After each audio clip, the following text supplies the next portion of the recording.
All right, everyone, you can see the answers to worksheet number 14 up on the board, 1, 2, and 3. Got a request to do questions 2 and 3. We'll spend a couple minutes just reviewing the Michelson experiment, and then we'll spend some time going over questions number 2 and 3. You remember from one of the days that I wasn't here last week, the essence of the Michelson experiment to determine the speed of light is this. We have an 8-sided mirror. Okay, this is looking at it from above. There's a mirror right here, a mirror right here, a mirror here, here, here, here, and here.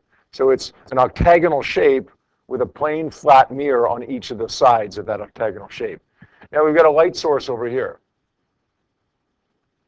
That light source produces light, obviously, sends a beam of light down here, and let's assume that this octagonal mirror is at rest right now. Okay, that light beam is going to reflect off of one side of that mirror. It reflects just like this to a hill that's, well, in Michelson's case, 35 kilometers away, reflects off of that mirror, comes back to the octagonal mirror again, reflects off of another face, and then goes back over here, gets observed by somebody standing over here, or some kind of measuring device, detection device over here. It gets detected. Okay, there's no issue with this. There's no problem with this at all. If we have this octagonal mirror oriented the correct way, then the light will reflect off of it at the correct angles such that it will be observed by the observer. Okay, there's no issue with that at all as long as we have the angles right. What if we start rotating this, though? What if we start spinning this mirror? Doesn't matter whether it's clockwise or counterclockwise. If we start spinning this mirror, then all of a sudden this light beam is going to reflect off of this octagonal mirror, but at all kinds of crazy different angles, depending upon where that mirror is at a particular time. If the light reflects off of it when it's made just a tiny bit of a revolution, let's say it's turned 6 degrees. It's turned 6 degrees, then all of a sudden the angles are different, and the light will still reflect, but it's going to reflect not to a point where it's going to be observed by the observer. It's going to reflect somewhere else. So the observer isn't going to see anything. If we turn the frequency of this mirror up a little bit, we rotate it a little bit faster, and then a little bit faster, and then a little bit faster, there will come a point when the light once again is observed by the observer. When does that point occur? Well, let's label the sides of this mirror for a second here. Let's call this side number 1, 2, 3, 4, 5, 6, 7, and 8. If this mirror has rotated 1/8 of a revolution, exactly 1/8 of a revolution, then side number 3 now takes the place of side number 4. And side number 5 takes the place of side number 6. So if it's rotated 1/8 of a revolution during the time that it takes the light to go from here back to here, then we're still going to have the angles right. It's not going to be side 6 that the light's reflecting off of to get the observer. It's going to be side 5 that the light's reflecting off of to get to the observer. But that's okay, because side 5 is going to be where side 6 was, and if it's rotated exactly 1/8 of revolution, then it'll be at the exact correct angle to do that. So we know that during the time that it takes the light to go from here down to this mirror and then back up to this mirror, this rotating mirror will have rotated 1/8 of a revolution. If we know the frequency of that rotating mirror, we can determine its period. We can determine how long it took to make 1/8 of a revolution. That will give me the time that it takes the light to go from one mirror to the other and back. Knowing that time and knowing the distance that the light traveled, we can find the speed of light. So in essence, it boils down to this. You will use, every single time you do one of these problems, 2 equations. These are the 2 equations. V equals d over t, because we know the distance from the rotating mirror to the flat mirror and then back to the rotating mirror. We know the total distance that the light travels. We're also going to use this equation, t is equal to 1 over f, because we know the frequency of the rotating mirror. When the rotating mirror is made 1/8 of revolution, okay, we measure its frequency. We find from that frequency the period, big T. We divide it by 8. That gives us little t, and then we solve for the speed of light. Big T, remember, is the time for one complete revolution. Little t is the time that it takes the light to go from the rotating mirror to the flat mirror and then back again. which corresponds to the time for 1/8 of a revolution. I mentioned this yesterday. I mentioned this last week in the podcast when I wasn't here. You will first solve for a time.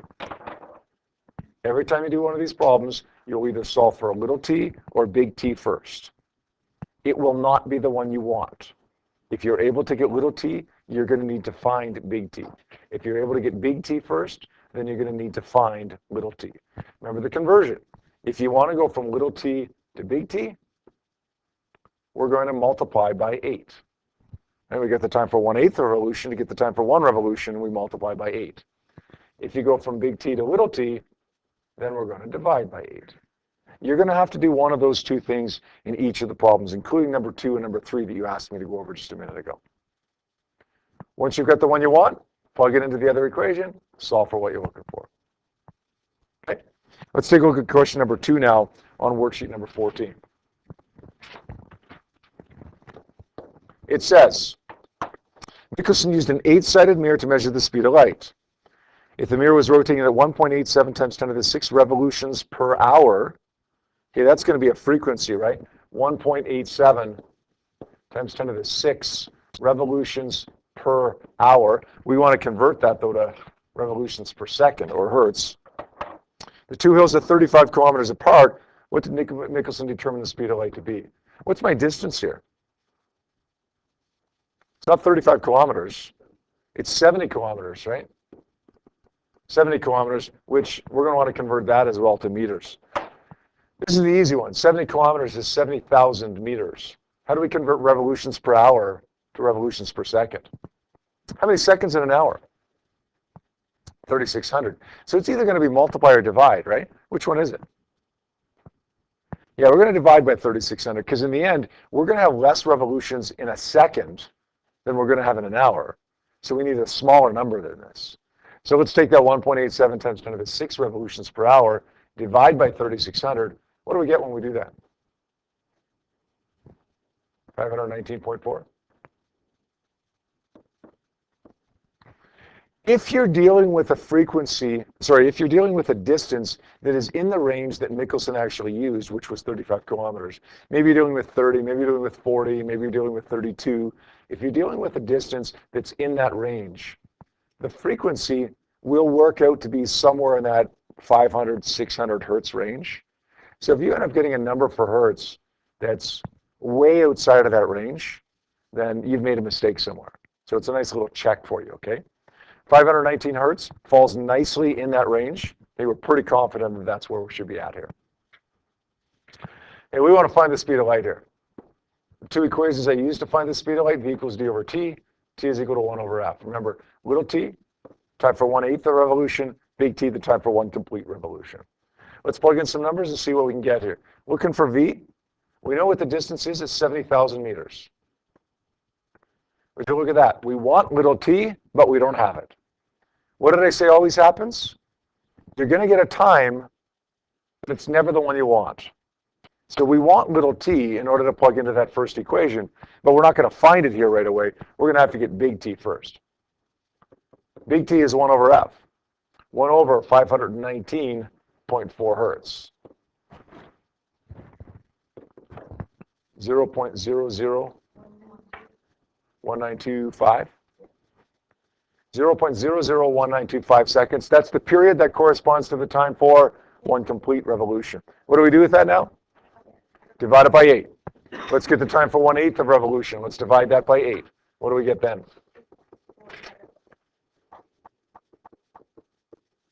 2.406 times 10 to the minus 4 seconds. You can imagine, guys, we should get a really, really small number here. How long does it take light to travel 70 kilometers? Light travels at 3 times 10 to the 8 meters per second. It travels about 1 billion kilometers per hour. If we were to shine a light in Halifax, Nova Scotia, have a mirror in Victoria, British Columbia, and then another mirror in Halifax, and let's assume that that light could bounce back and forth between Halifax and Victoria, it would make approximately 25 return trips across Canada in 1 second. That's how fast light travels. Okay, it's going to travel that 70 kilometers in a really, really small amount of time. Okay, 2.4 times 10 to the negative 4 seconds. Makes sense. That's a small amount of time. Okay, let's plug it into here now. 70,000 meters divided by 2.406 times 10 to the minus 4 seconds. What do we get when we do that math? I can tell you what the exponent should be right now. 10 to the 8 meters per second, right? We're going to get a number that's pretty close to the accepted value. 2.91 times 10 to the 8 meters per second. Look, if you get a number that says it's that close to the accepted value for the speed of light, you can be pretty confident that you've done this right. Let's take a look at question number 3 on that worksheet now. This one says, what's the frequency of rotation of a 6-sided mirror? That's one that you probably should circle, 6-sided mirror, because we're used to seeing 8-sided mirrors. Michelson's experiment involved 8 sides. Doesn't matter that it's 6 sides, it works, but it's not normal. So we're in that habit of dividing by 8 or multiplying by 8. Okay, we don't want to do that here. We want to divide by 6, or we want to multiply by 6 here. We want to find the frequency. The mirrors are 30 kilometers apart, so the distance the light travels, not 30 kilometers, the distance the light travels is going to be 60 kilometers, yeah. We're going to multiply that 30 kilometers by 2, and we're going to convert it to meters, so it's going to be 60,000 meters. The speed of light we find to be 3.10 times 10 to the 8 meters per second. Now, remember what I said in the last question. If you have a distance that's in that range that Michelson used, in that 30, 35, 40 kilometer range, then you're going to get a number for frequency that's probably somewhere in that 500, 600, 700-ish range, somewhere in the several hundred hertz range. Okay, you're not going to get a number that's 16,000 hertz. It might be 900 hertz, it might be 400 hertz, but it's going to be several hundred hertz. Let's figure out what it is exactly now. Here's my 2 equations that I always use. V equals d over t, t is equal to 1 over f. T is this time 1/6 of a revolution. Big T is the time for 1 revolution. Let's plug some numbers in here. We know what the speed is this time. It's 3 times 10 to the 8 meters per second. The distance is 60,000 meters.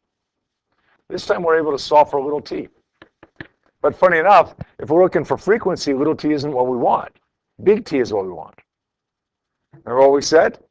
The frequency or the time that you solve for is never the one you want. It's always opposite to the one you want. Let's get little t, and let's plug it into this equation, or let's do something with it to get big T, and then let's plug it into this one to get frequency. What's the value of t there, by the way? 60,000 divided by 3.1 times 10 to the 8.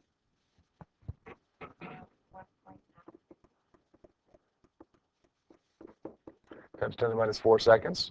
Now that's the time for 1/6 of a revolution. So what am I going to do with this? Sorry? Times it by 6, yeah. What do I get when I multiply that by 6? 0.00. Let's plug that in here now. 0.001161 seconds is equal to 1 over the frequency. Let's swap those around. Cross multiply. 1 over 0.001161 should give me 861 hertz. Now, that's a little bit higher than we would expect there.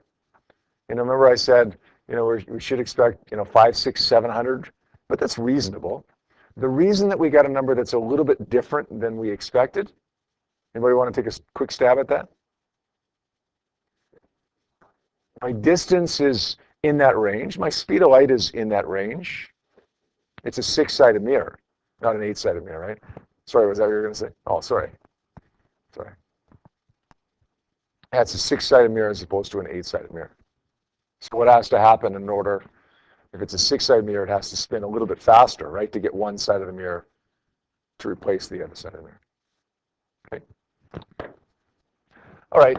Now that we know the speed of light, and now that we know how, at least one way that the speed of light has been determined, I want to do a quick little question with the speed of light just to make sure that you're okay with these. This is more of a physics 20 than a physics 30 question, and that's why we're not going to get a stack of questions to do in this. I want to go through one with you just to make sure that if you see something like this, you can do it. This one says the distance from Calgary, actually it says the distance from Calgary to Regina. Should say the distance from Calgary to Regina is 800 kilometers. How long does it take light to travel from Calgary to Regina? If the wavelength of this light is 600 nanometers, what's its frequency?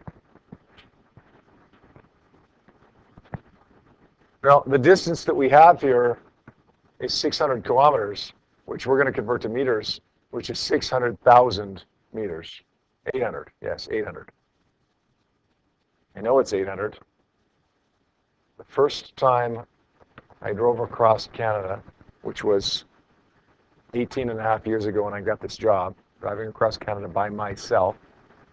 I've never been west of Thunder Bay, Ontario at that point. I'm in my car, driving 5,100 kilometers from Halifax to Calgary, having never driven more than about 300 kilometers in one trip in my entire life. I get to, you know how you see a highway sign, you drive to Edmonton, you see a highway sign, Leduc, it's 37 kilometers, or you're driving a Lethbridge and you see, Fort Macleod is 52 kilometers, right? Like when you see that sign that announces a place, like you're getting fairly close.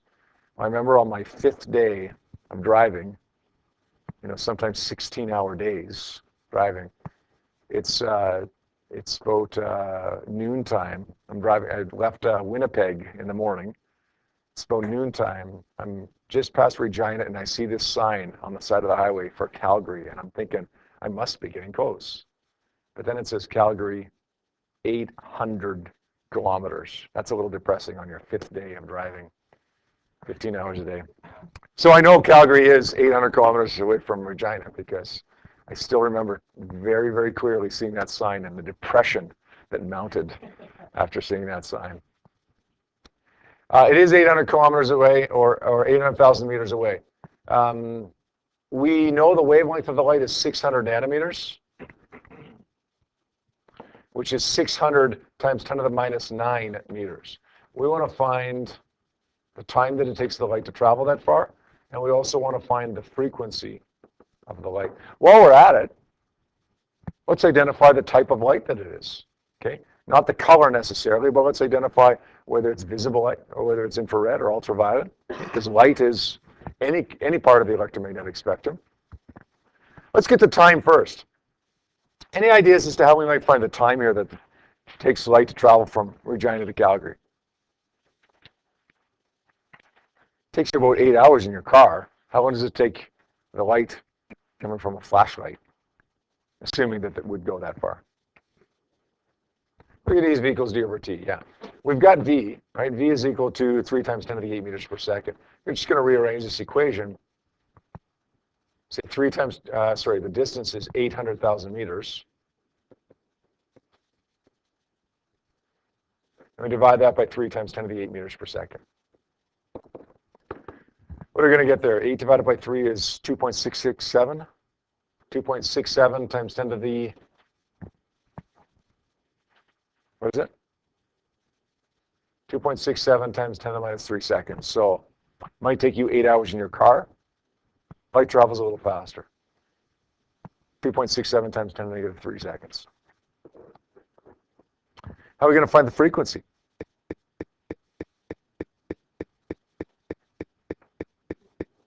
Yeah, good. V is equal to F times lambda. F is equal to V over lambda, which is 3 times 10 to the 8.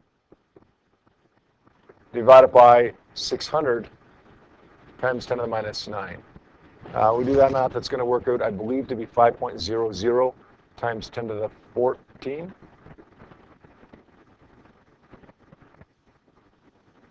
You guys know what type of EMR that is? You guys remember the range of, we asked you to remember the range of 3 things, right? Infrared was 10 to the 9 to 10 to the 12 hertz. Clearly it's not infrared. Okay. Visible light was 4.54 to 7.5 times 10 to the 14. Is that in that range? Yeah, so that's going to be visible light, right? It's going to be at the lower end of visible light, so it's going to be probably, I don't know exactly what color it would be, orange or yellowish, okay, somewhere in that lower end of visible light. If you can tell that it's visible light, then that's okay. Good. I'm going to ask you to do some check and reflect questions for homework here on page 652. Question number 2 and questions 5 to 11.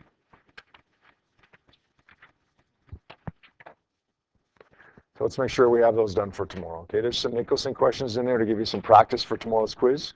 If there's any real big issues before the quiz, then you can ask me before the quiz. Otherwise, we'll do the quiz and then we'll check over the questions, okay?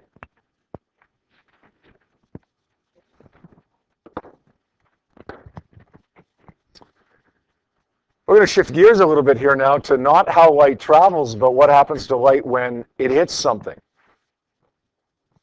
We're going to talk, first of all, today about the law of reflection.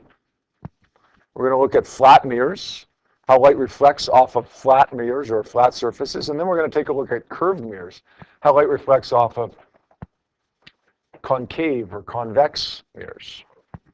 The law of reflection is quite simple, and it holds always, whether we're dealing with a flat mirror or some kind of curved mirror. It says the angle of incidence equals the angle of reflection, as measured from the normal line. So if we draw the mirror, that's the solid line there, our dotted line would represent a normal line. Normal in physics means 90 degrees. A normal force, you remember from physics 20, was the force that acts at 90 degrees to the ground. The normal line in one of these questions is the line that acts at 90 degrees to the ground, 90 degrees to the surface.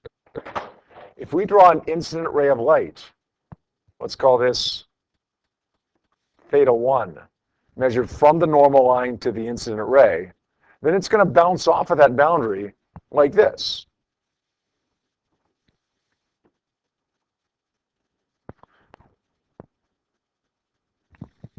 Where we have another angle on the other side that we're going to call theta r.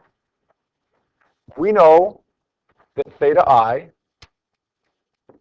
equals theta r. The angle of incidence will equal the angle of reflection, always. Now, sometimes it doesn't appear to equal the angle of reflection, but that's maybe because it bounces off of some kind of bump on the surface.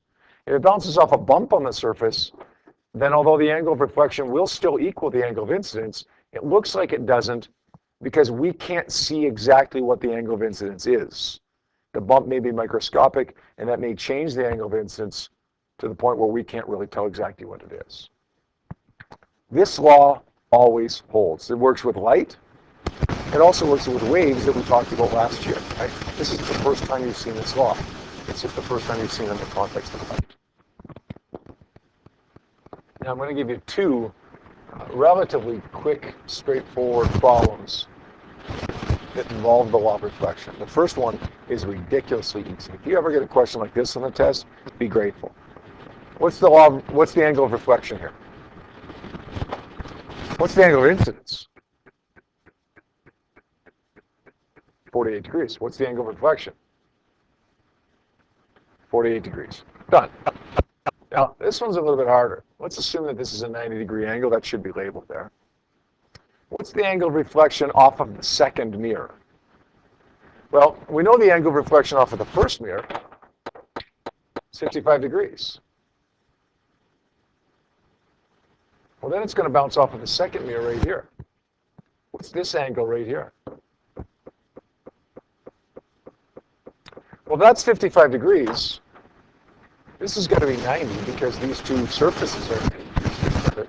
If that's 55 and that's 90, then this has got to be what? 35?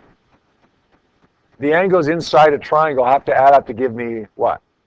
180 degrees. So 35 plus 55 plus 90 gives me 180. That angle of incidence on the second surface must be 35 degrees. Therefore, what's the angle of reflection on the second surface? 35 degrees. So it's a little bit harder. We got to do a little bit of geometry there that we didn't have to do in the first one. But in the end, it's not that much harder. So flat mirrors are pretty straightforward, pretty easy. What about curved mirrors? What do we mean by curved mirrors? Well, we know what a mirror is. It's something that reflects light, right? A curved mirror is something that's not, something that reflects light that doesn't have a flat surface. It has a curved surface. Maybe a curved surface like this. Or maybe a curved surface like this. There's two types of curved mirrors. One of them we call concave, one of them we call convex. A concave mirror is also known as a converging mirror because light rays converge. Light rays come together when they hit this mirror. A convex mirror is also known as a diverging mirror because light rays diverge. An example of a concave mirror might be that funhouse mirror that you look at and see yourself really, really big. Okay? It only works to make yourself really, really big if you're fairly close to it. You have to be a certain distance away in order for that to work. You can see in the picture that I have up on the board here, we've got this really, really big concave mirror. It's caved in the middle. It's thinner in the middle than it is at the edges. It's caved in. And you can see that when the guy looks in that mirror, the image of himself is really, really big. The convex mirror, or the diverging mirror, you can see that's the one that's kind of bulged out in the middle. That's the one that you used to see in the corner stores, right? You know, the guy behind the counter in the corner store could see the entire store because it was this convex mirror up in the corner. You don't see them nearly as often anymore, but you still see them in some places, right? At the rec center, at the swimming pool at the rec center, I don't know if you guys have noticed at the hot tub, they have a convex mirror, a big convex mirror, and that's so that the lifeguards can see more of the hot tub and more of the pool without necessarily being right on top of it. Convex mirrors produce images that are small. Right? We can see an image of a person in that convex mirror. They produce images that are small, but they produce images of bigger areas. So there's some benefit to that. Plain flat mirror, and the images formed from that are really, really easy. And we just drew ray diagrams that showed you where those light rays go. These are a little bit more challenging. We're going to spend the next day, well, today, learning how to draw ray diagrams for these mirrors so that we can predict what the image will look like in various scenarios. Yep.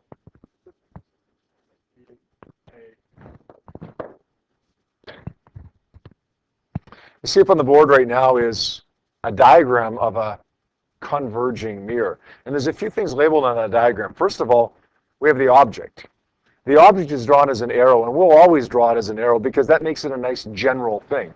That arrow could be a car, it could be a person, it could be a little ant, it could be anything. The top of the object will be represented by the top of the arrow, and of course, the bottom of the object, your feet, or the wheels of the car, or the legs of the ant, will be represented by the bottom end of this arrow. We also have a line drawn that we call the principal axis. That's an imaginary line that goes perpendicular to the mirror and right through the middle of it. We always have to draw that when we're drawing ray diagrams in order to determine the characteristics of the image. There's two other points that you see here. One's the focal point. The focal point is the point, listen very carefully to this, the point where all rays that are parallel to the principal axis will converge. In other words, if I draw a ray right here, a ray of light right here that's parallel to this principal axis, it will go through the focal point. If I draw another one right here, parallel to the principal axis, it will reflect through the focal point. Another one right here, it will reflect through the focal point. Not all light rays will reflect through the focal point. Okay, if I draw a light ray right here, that's going to reflect off of the mirror, but not through the focal point. All rays that are parallel to the principal axis will reflect through the focal point. Who has satellite TV at home? You know, satellite receiver on the side of their house or on the roof of the house? Okay. That's aimed at a very specific spot in the sky. There's a satellite that's owned or operated by Bell or by Shaw or by whoever is providing the TV for you. They send a signal from that satellite to wherever. You have your satellite receiver aimed at that satellite. That signal that comes from that satellite in the sky that's a long, long way up in the sky, in space. It's in space. That sends beams of light effectively parallel to the principal axis of your satellite receiver. So in other words, it sends these signals down that are represented by these blue lines that you see up on the board here right now. Where do they converge? Where do those television signals converge? Well, they converge at the focal point. Where's the focal point of your satellite receiver? It's on the end of that little arm that sticks out from the satellite receiver, right? That's the focal point. Why do you think that little thing is there on the end of the arm? Because that's where the radio waves that come from this satellite in the sky, it's where they all converge. So that's where the detector has to be. The satellite receiver itself isn't a detector. It's just a thing that causes these radio waves to bounce off it and converge all in one place. The receiver is actually that thing on the end of the arm. So the focal point is the point where all rays parallel to the principal axis will converge. The center of curvature of this would be the place where, if we made this a complete circle, it would be smack dead in the middle of the circle. The center of curvature is twice the distance from the mirror that the focal point is. So if the focal point is 10 centimeters from the mirror, depends on the mirror, right? If the focal point is 10 centimeters, then the center of curvature would be 20 centimeters. If the focal length is 6 meters, then the center of curvature would be 12 meters. We will draw, whenever we're trying to determine the image characteristics, 3 rays. Sorry, we'll draw 2 rays. We only ever need to draw 2 rays, but there's 3 options. In some of the ray diagrams, we're going to have to draw these 2. And some of the diagrams, we're going to have to draw those 2. Depends upon the situation. The one that we always draw is the ray of light that goes parallel to the principal axis from the top of the object. So it's going to go something like this. At the top of the object, parallel to the principal axis, and it's going to bounce down through the focal point. We know that because all rays of light that go parallel to the principal axis reflect to the focal point. Now, we know where that ray of light goes. It doesn't tell me what the image looks like, though. A second ray of light, you can see object or option number 2 there, is from the top of the object through the focal point. It goes down here through the focal point. Where do you think it's going to reflect? It's going to reflect parallel to the principal axis, like this way. Now, technically, I don't need to draw this third ray now. I've got enough to tell me where this image is and what it looks like. If the rays from the top of the object converge right here, then the image is going to look like this. In other words, the arrow that we had drawn originally, my object arrow, is going to be flipped over when I'm showing my image arrow. When I look into this mirror, what am I going to see? If I'm standing right here where this object is, and I look into this mirror, what am I going to see? I'm going to see myself smaller, and I'm going to see myself upside down. Now, when I showed you that picture of the guy looking into the concave mirror, he was bigger and right side up. It depends on where you're standing. In a few minutes, we're going to move the position of this object, and we're going to see how you sometimes do get an image that's bigger and right side up. But if the object is well beyond the center of curvature, you will always get an image that's smaller and upside down. Now, let's draw that third ray.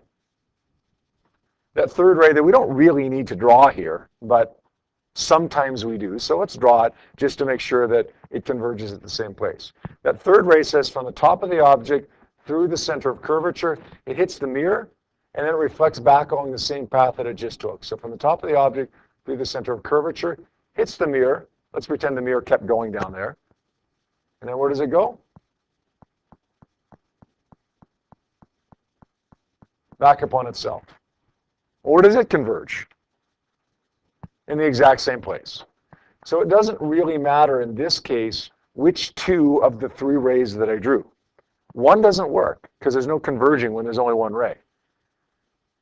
But if I draw the first one and the second one, we'll get converging at that spot. If we draw the first one and the third one, then we'll get the rays converging at that exact same spot. There's 3 rays that I can draw. You need to draw 2 of them.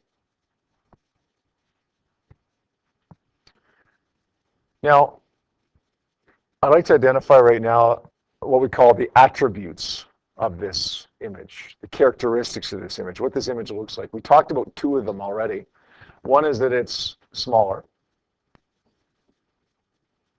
Sometimes it may be larger. Sometimes it may be the same size. But in this case, it's smaller.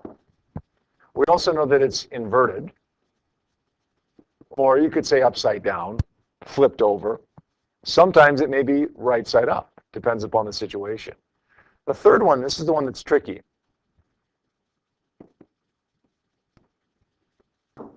We're going to say this is a real image. There are two kinds of images. A real image or a virtual image. A real image is an image that can be projected onto a screen.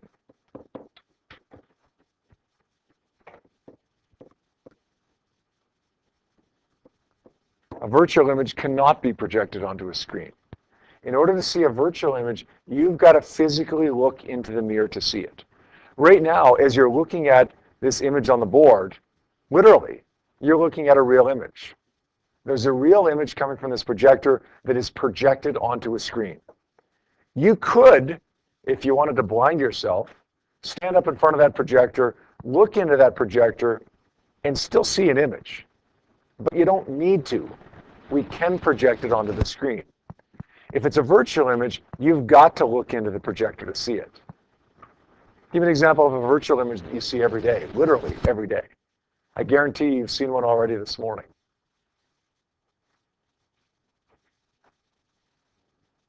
No? Sorry? No. It's the first thing you do when you get up in the morning. Brush your teeth. Where do you stand when you brush your teeth? In front of the mirror. Look in the mirror. Do you see yourself? Yeah. Can you project that image of yourself onto a screen? If you stand in a certain spot or if you turn the mirror a certain way, can you put an image of yourself on the wall behind you? No. You need to look into the mirror in order to see it. Okay, that's a virtual image. Okay, if you need to look into it, it's a virtual image. If you can project it onto a screen, it's a real image. Now, how do we know that this one can be projected onto a screen? Well, because it's solid lines that intersect. Sometimes we see dotted lines intersecting. Not yet, but shortly you'll see a couple situations where it's dotted lines intersecting. That tells us that it can't be projected onto a screen, and that tells us that it's a virtual image. Everybody's got their template now for drawing these ray diagrams. I'd like you to take a look at the first one. Okay, we see a concave mirror or a converging mirror because all rays will converge at the focal point if they're parallel to the principal axis. We're going to redraw the one that we just drew, okay? The first object is right out here. Okay, first object is right out here. That's, in other words, beyond the center of curvature. Here's the focal point. Here's the center of curvature. We're going to draw two rays here. We're going to draw three rays, actually, but we only ever need to actually draw two. The first one that we're going to draw here is from the top of the object that's parallel to the principal axis. Where does that go? You guys remember where that goes? Down through the focal point. The second ray is going to go from the top of the object down through the focal point. It's going to hit the mirror, and then it's going to reflect parallel to the principal axis. Now, we could draw a third ray, but we don't need to, so I'm not going to bother here. The last diagram I showed you was to show you what's possible. Now we're going to do what's practical, what we need to do. We could draw three rays, but we only need to draw two here, so let's just draw them. The image is formed right here. There are three characteristics of that image. Number one, is it larger, is it smaller, or is it the same size? The red one is smaller than the blue one. Okay, if you can't see that, then take your ruler and measure. The image is smaller than the object, so we're going to say it's smaller. Is it upside down or right side up? It's upside down, so we'll call it inverted. We'll call it upside down. I don't care what word you use as long as it means flipped over. And the third one, that's the tough one. Is it real or virtual? Real means that it could be projected onto a screen. Virtual means that it can't be projected onto a screen. If it's real, solid lines will intersect. If it's virtual, then dotted lines will intersect. Well, we haven't even seen dotted lines yet, so this must be a real image, right? Solid lines intersect means it can be projected onto a screen, means it's a real image. 1 down, 9 to go. Next one.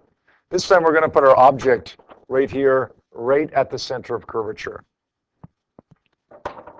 The first ray there is going to go once again from the top of the object right to the mirror, and it's going to go down through the focal point. The second one is going to go down through the focal point, and it's going to go parallel to the principal object. Now, my ray diagram isn't perfect here.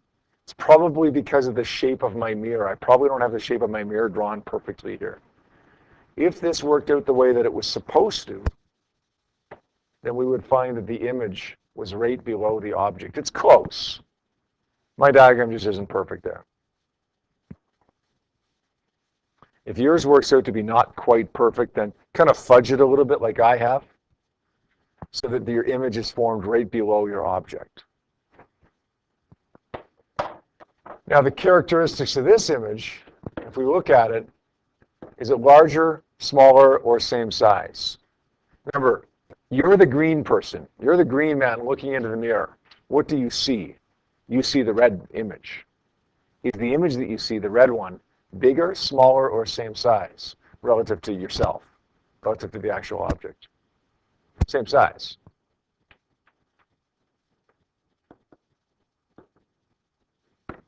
Is it upright or inverted? Right side up or upside down? It's upside down. It's inverted. Is it real or virtual? Well, we've only ever seen real ones so far. Solid lines intersect. It means it could be projected onto a screen. It's real. So literally, you stand in front of this concave mirror. If somehow underneath you, you could be standing on some kind of platform so that there was, a piece of paper underneath you or a big wall underneath you or something, you could see the image of yourself on that piece of paper or on that wall upside down. You'd literally see the image of yourself on the wall.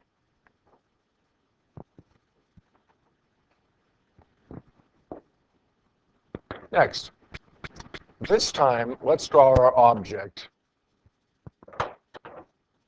right here.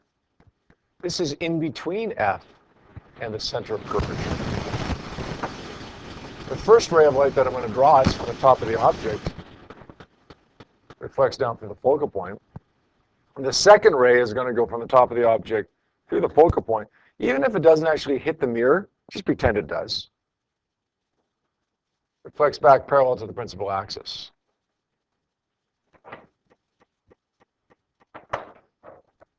The image formed is going to be right here. From the principal axis. It's always measured from the principal axis down to where these rays intersect. There's 3 characteristics of this image. Now you look into this mirror, what do you see? You see this red image. Is this red image bigger, smaller, or same size as you, the object? It's bigger. I don't care whether you say it's larger, it's bigger, as long as it means the same thing.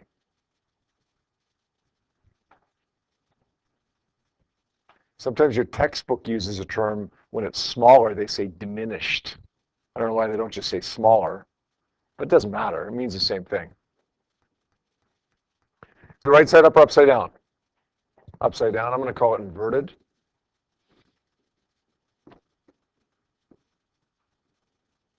Is it real or virtual? Real. It means it could be projected onto a screen. We know that because solid lines are intersecting.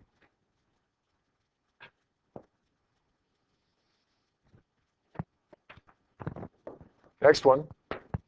This one's the one that gets a little bit tricky here. Here's our object. It's right at the focal point. The first ray that we want to draw here is from the top of the object down to the focal point.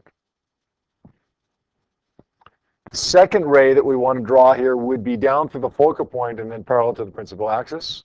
But we can't draw that one because we're at the focal point. So that second ray isn't an option here. Now we're going to go to that third ray. That third ray says through the center of curvature and then reflects back upon itself. Now, the center of curvature is actually behind the object here. So what we're going to draw is a ray that is away from the center of curvature. Let me redraw that one. Try it again. It's as if it's going away from the center of curvature. It hits the mirror, and then it's going to reflect back upon itself through the center of curvature. So we can pretend that this mirror goes all the way up here and causes that light to reflect off of it from the top of the object away from the center of curvature, bounces off the mirror, back down through the center of curvature. Now, I don't see anywhere where these two rays intersect. So what do you know about this image?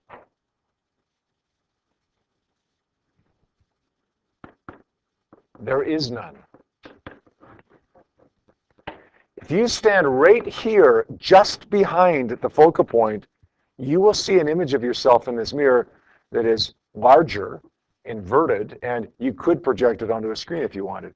If you move forward a little bit to the exact point where the focal length is, you will not see anything. There will not be an image formed by that mirror. You can look into the mirror and see nothing.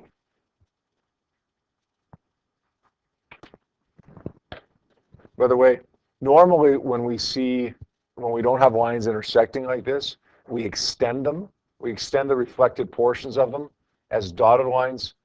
But in this case, we still find that they don't intersect with each other. So it's not really necessary in this diagram to do that because they're still not going to intersect even if we do extend them as dotted lines. Last one for this type of mirror, last one for the concave. Our object this time is going to be really, really close to the mirror. Remember the picture that I showed you at the beginning of this? The guy was standing close to the mirror and he saw himself really, really big. He saw himself right side up. And this is where this guy is standing right now, inside the focal length. First ray, parallel to the principal axis, down to the focal point. Second ray, we're not going to draw again. We're going to do the third one again. That's the one that goes from the top of the object away from the center of curvature, and then it reflects back through the center of curvature. Now, these two rays don't intersect either. But if we extend these ones, you can see that they will intersect. Let's extend the reflected portion of both of those rays. If we do that, it's going to look something like this.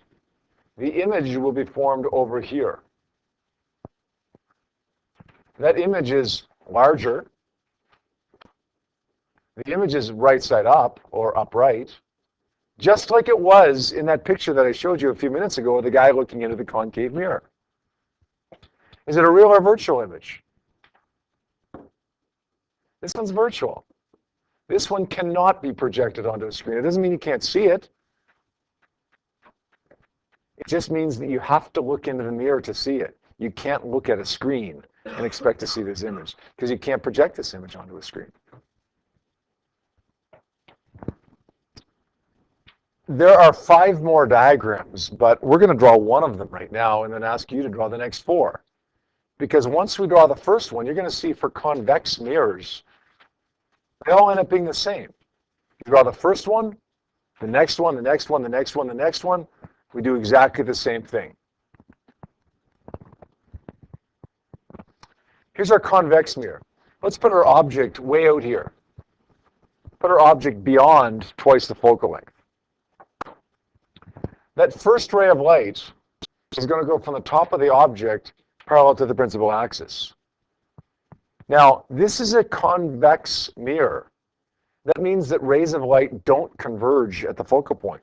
Rays of light that come from an object and that are parallel to the principal axis diverge away from the focal point. So instead of going down through that focal point right here, or instead of going down to a focal point right here, they diverge away from a focal point.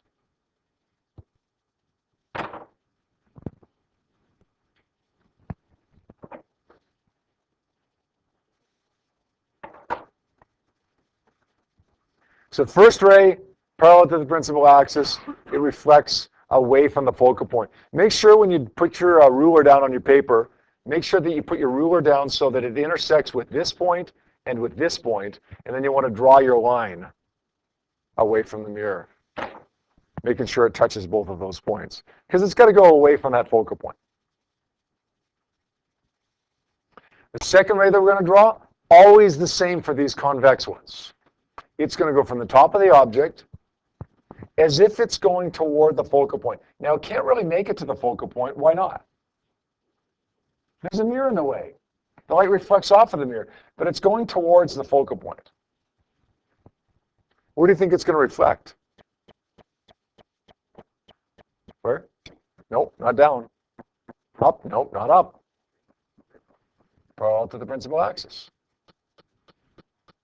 Now, those two rays don't intersect with each other, right? So let's extend them with dotted lines. The first dotted line goes back here through the focal point. The second one goes back here parallel to the principal axis, the reflected portion of that ray. They intersect right here. What do you see? Well, number one, it's smaller. Number two, it's upright. And number three, it's real or virtual? Virtual. You have to physically look into this mirror in order to see this. You cannot project this onto a screen. You had a few check and reflect questions last night, or that are homework for tomorrow. I'd like you to do those, please, and I'd like you to finish off these ray diagrams, okay? These, you know what, tell you what, don't do the ray diagrams. You've got a quiz tomorrow as well. Finish off the check and reflect questions. Take a look at your quiz for tomorrow, and then we'll finish off these ray diagrams in class tomorrow, okay? We'll talk about some applications of these as well. Have a good night, everyone.